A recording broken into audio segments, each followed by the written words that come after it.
Tuh. Assalamualaikum warahmatullahi wabarakatuh. Di sini kami akan mempresentasikan progres tugas besar untuk mata kuliah pengembangan dan aplikasi IoT.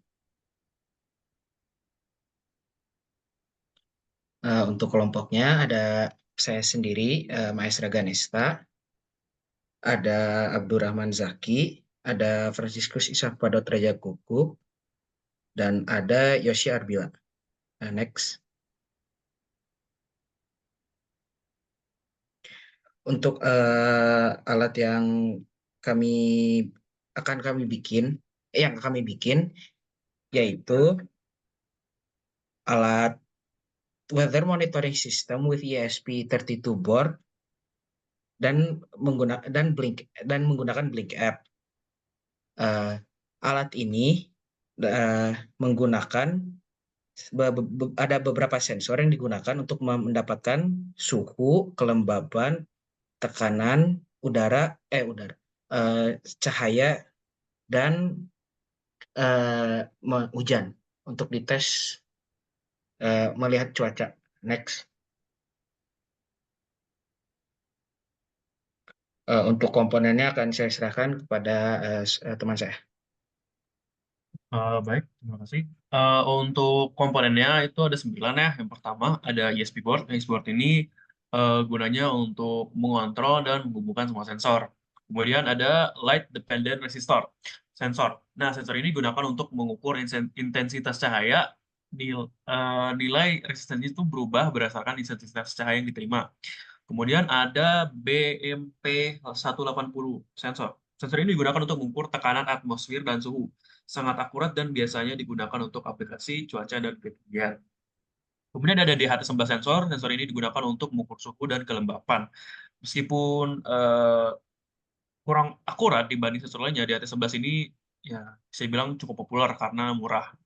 Setelah itu ada rain sensor. Sensor ini digunakan untuk mendeteksi hujan. Sensor ini terdiri dari modul dan panel deteksi hujan yang akan mengukur kelembapan pada permukaan panel saat terkena air.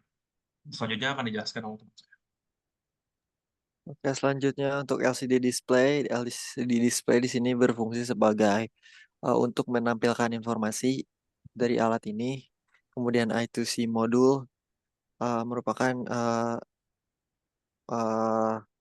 protokol komunikasi untuk dua kabel SDA dan SCL yang digunakan untuk LCD display. Kemudian ada breadboard. Uh, breadboard berfungsi sebagai rangkaian elektronik. Yang terakhir ada ESP32 board adapter yang berfungsi menyediakan koneksi yang lebih mudah ke breadboard untuk ESP32 itu sendiri. Next. Baik, sebelum itu saya akan menjelaskan tentang bagaimana cara kerja wetering station-nya. Oke, yang pertama pengumpulan data akan dilakukan oleh LDR sensor, BMP180 sensor, DHT11 sensor, dan range sensor. Kemudian proses datanya ESP32 menerima data dari sebuah sensor dan mengelolanya. Setelah itu, data akan ditampilkan oleh LCD display dan bisa juga kita sambungkan ke uh, uh, platform IoT. Untuk progresnya akan dijelaskan oleh teman saya. Oke, baik. Saya akan menjelaskan tentang progres kelompok kami. Eh, untuk progres kelompok kami telah berhasil menyelesaikan praktikan seluruh komponen alat dengan teliti.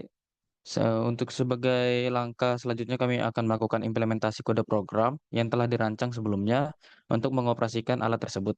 Setelah proses eh, mengimplementasikan kode selesai, kami akan melakukan serangkaian pengujian atau testing yang komprehensif untuk memastikan alat berfungsi dengan baik dan sesuai dengan spesifikasi yang diharapkan.